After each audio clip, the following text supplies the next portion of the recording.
your long-term tenants, they've been with you a while, 2, 3, 4, 5 years. They miss a payment now. They paid on time. Hell now, they missed a payment. And they tell you that their job situation has changed. They're going to make a partial payment now. They're going to pay the rest in a couple weeks. What do you do? That's a broad question for sure. There's a lot of variables, right?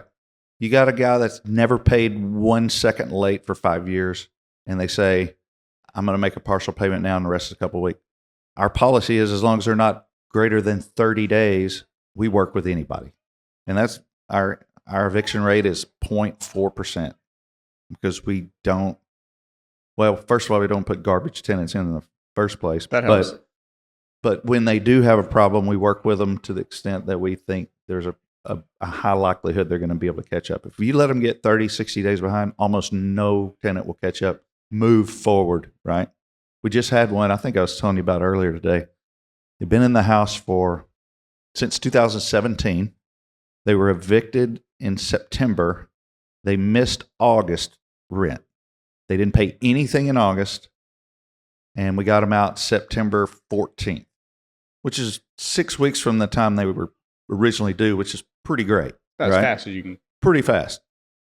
Our landlord was livid. I can't believe it. So we reiterated to them that over those past years, you've gotten $111,000 in rent, and the house is almost ready to go. Move on and let's get a new tenant. How do you anyway? So back to I get off on these old other stories, don't I?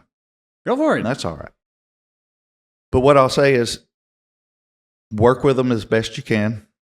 But if you see the writing on the wall, do what you have to do. And that's what we've done. The part of me that has a heart, definitely want to work with them. Yep. Like you said, some of them I've regretted working with. And once it gets past that 30 days, there's no incentive. They're ahead of the game. It's just financially cheaper if they're really at a bad situation. Every dollar counts. Yeah, we had one today or yesterday said, I lost my job. I have zero money and I'm giving you 60 days notice. I'll be able to pay you the 60 days, but I'm going to have to leave the lease early. That's all I could ask. Yeah. We're not mad at the guy.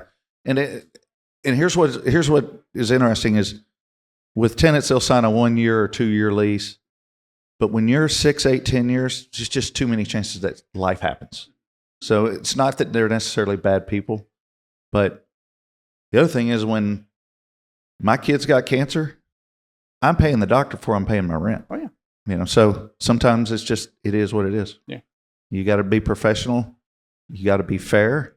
You can't give this person an advantage over this person either. You treat everybody the same. You have policies. Just like with underwriting, fair housing applies with collections as well. Yeah. So be very fair. And as a landlord, you've got stuff you got to take care of too. Tenant stops paying rent.